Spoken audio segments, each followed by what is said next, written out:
Selamat datang di Setup and Solve bersama saya Ahmad Jo selaku Pre-Sales Engineer untuk produk Omada Networks di Wahana Pirati Teknologi.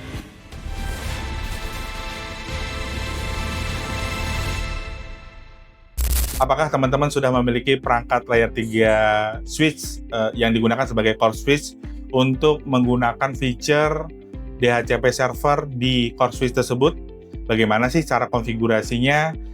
Tidak perlu berlama-lama, kita akan coba untuk memandu teman-teman mengenai tahapan cara konfigurasi menggunakan feature DHCP server yang akan diimplementasikan di switch layer 3 dari Omada Networks.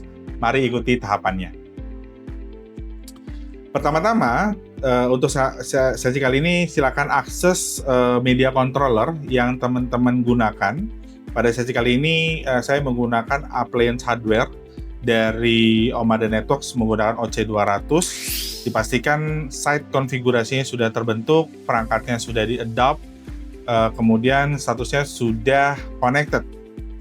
Jika statusnya sudah connected, kemudian teman-teman ingin mengimplementasikan DHCP server pada perangkat core switch, silakan masuk ke pilihan menu configuration, nanti ada pilihan network config. Lalu teman-teman masuk kepada pilihan network setting, di bawah tersebut ada LAN, pilihan LAN. Di sesi kali ini saya akan mencoba membentuk DHCP server untuk membentuk service yang berbeda dengan network yang dimiliki oleh gateway yang dipisahkan menggunakan VLAN. Ya, saat ini saya akan coba create menggunakan VLAN 10 sebagai percontohan konfigurasi. Pada menu pilihan Basic Configuration, namanya disesuaikan agar memudahkan. Saya akan menamakan menggunakan nama VLAN 10. Kemudian DHCP server device-nya silakan pilih. Ya, karena servernya atau service-nya akan diterapkan pada perangkat core switch, saya akan memilih perangkat SG6428X yang akan saya jadikan sebagai DHCP server di VLAN 10 tersebut. Kemudian akan muncul VLAN type-nya. Di sesi kali ini saya hanya menggunakan satu VLAN saja, maka saya akan terapkan pilihan single. Lalu di VLAN information-nya teman-teman masukkan sesuai dengan PVID ya dari VLAN yang akan diterapkan, yaitu adalah VLAN 10. VRF-nya dibiarkan default saja. Kemudian pada menu IP address mode-nya, teman-teman pilih yang static. Kenapa yang static? Nanti ini akan ada korelasinya kepada kemudahan melakukan routing, ya. Jadi kami sarankan untuk pilih yang static, disesuaikan IP address yang akan diterapkan, subnet yang akan diterapkan pada VLAN tersebut, ya.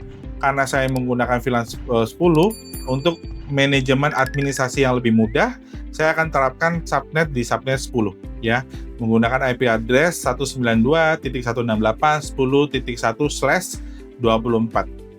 Kemudian masuk kepada DHCP mode, ya. DHCP mode-nya teman-teman pilih yang DHCP server karena layanan service-nya akan di-provide oleh perangkat core switch. Dipilih DHCP server, nanti ada informasi mengenai gateway atau subnet. Teman-teman sesuaikan gateway-nya apa yang akan diimplementasikan di VLAN 10 tersebut. Saya akan gunakan 192.168.10.1/24. Nanti ada pilihan update device range, ya. Teman-teman bisa klik update device range, nanti akan terbentuk range secara otomatis, ya, berdasarkan prefix yang sudah diimplementasikan di /24. Jika menurut teman-teman distribusinya tidak perlu 1-254 terhadap jaringan, teman-teman bisa menyesuaikan secara manual. Contohnya bisa dari 100 ke 200, ya. Bisa teman-teman sesuaikan secara otomatis, ya, secara manual di halaman DHCP range. Namun jika ingin mudah, teman-teman bisa memilih menu update range DHCP secara otomatis. Masuk kepada bagian add DHCP range, ya. Yang lainnya DHCP server VRF-nya teman-teman biarkan default. Kita fokus kepada DNS server. DNS server ini ada dua hal yang perlu teman-teman sesama ketahui, jika memang dari provider internet yang teman-teman gunakan mewajibkan menggunakan DNS server dari mereka, silakan hubungi provider jaringan yang teman-teman gunakan untuk menanyakan DNS server yang mereka gunakan. Atau yang kedua, teman-teman bisa menggunakan DNS server secara global. Opsinya umumnya biasanya menggunakan Google di 8.8.8.8 atau yang menggunakan Cloudflare ya 1.1.1.1.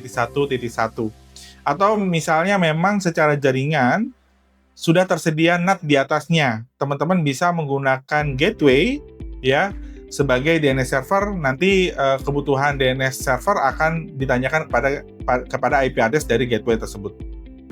Di sesi kali ini saya akan terapkan di 192.168.10.1 mengikuti gateway yang saya telah bentuk pada jaringan sebelumnya.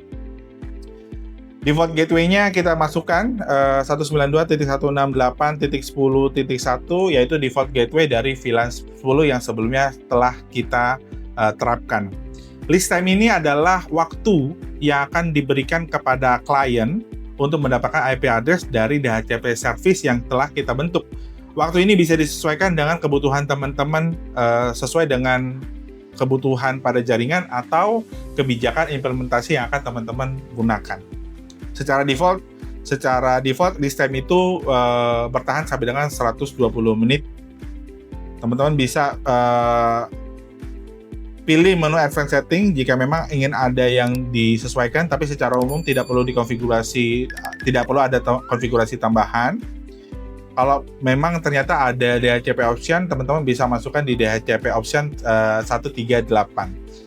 Untuk implementasi kali ini tidak perlu, saya tidak menggunakan DHCP option, jadi teman-teman bisa klik next. Teman-teman akan masuk kepada pilihan select device port.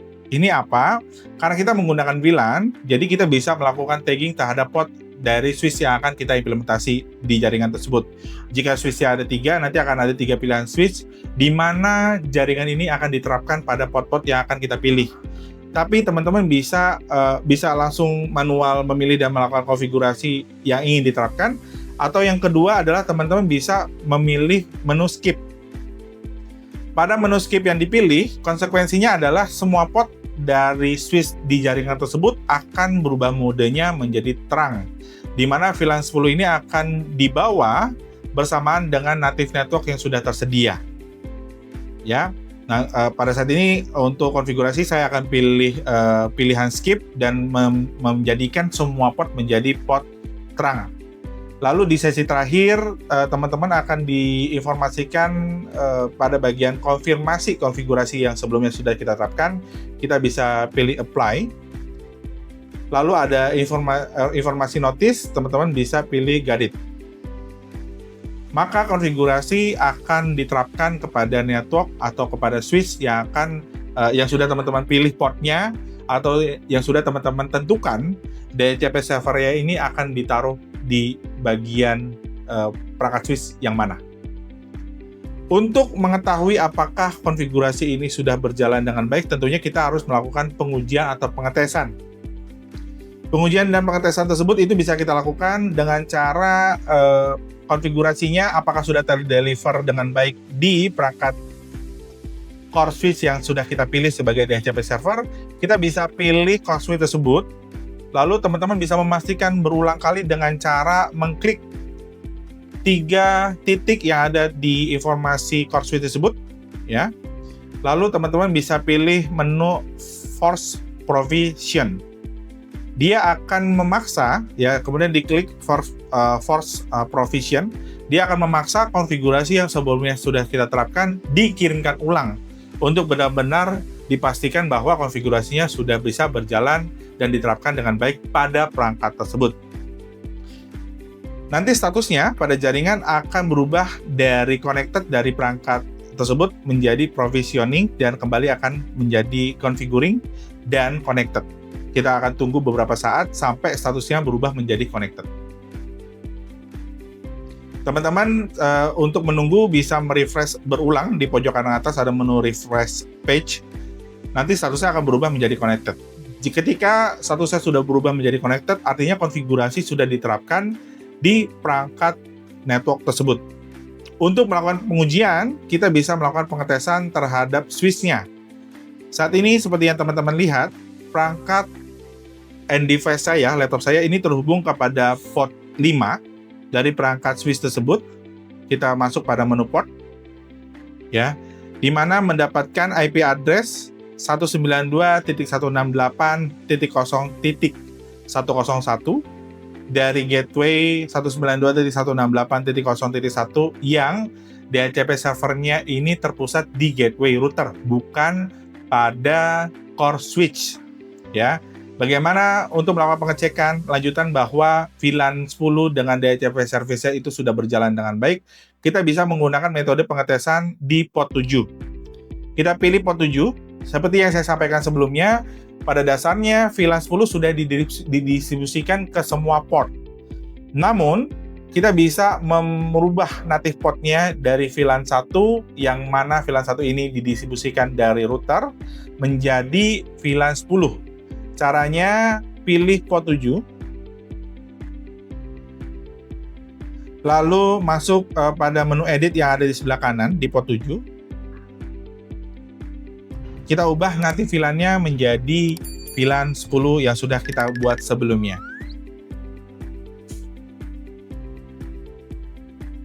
Pada pilihan native VLAN, yang tadinya menggunakan default VLAN 1, kita pilih VLAN 10. Metodenya masih, servisnya pada port tersebut masih terang, tapi native-nya yang nanti akan dibawa adalah VLAN 10. Secara teori, maka di VLAN 7 akan mendistribusikan IP address dari beberapa VLAN ID, namun native-nya akan berubah menjadi VLAN 10 yang harusnya end device yang akan terhubung di port 7 akan mendapatkan IP address di VLAN 10. Kita akan tunggu beberapa saat. Kalau kita lihat statusnya dari visualisasi yang diberikan oleh media controller, itu default-nya sudah berubah, native-nya menjadi VLAN 10. Maka seharusnya jika kita pindahkan port dari VLAN dari port 5 ke port 7, laptop akan mendapatkan IP address dari VLAN 10. Kita akan lihat bersama-sama. Kita akan coba pindahkan dari port 5 ke port 7.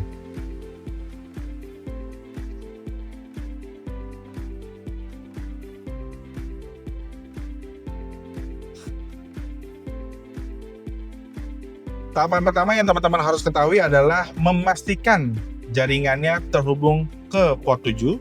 Kita lihat visualisasi dashboard-nya, kita lakukan refresh terhadap jaringannya.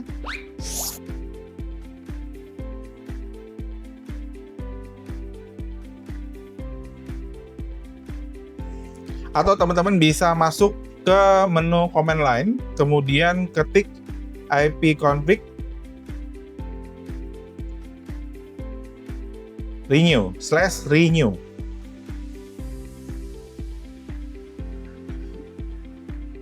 Perangkat end device akan melakukan perubahan terhadap IP address yang diterima oleh laptop ini kepada IP address yang sudah di tagging native VLAN-nya kepada VLAN 10. Seperti yang kita lihat, VLAN sudah berubah menjadi IP address yang didistribusikan di VLAN 10.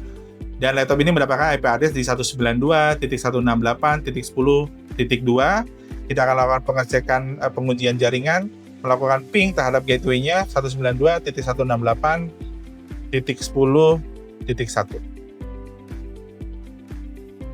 Artinya jaringan sudah bisa digunakan dengan baik dan perangkat network di port tersebut sudah mendistribusikan VLAN yang sudah kita konfigurasi, di mana DHCP servernya berada di core switch yang sudah kita pilih. Demikian Setup and Solve pada sesi kali ini. Saya Ahmad Jo. Sampai ketemu di Setup and Solve selanjutnya.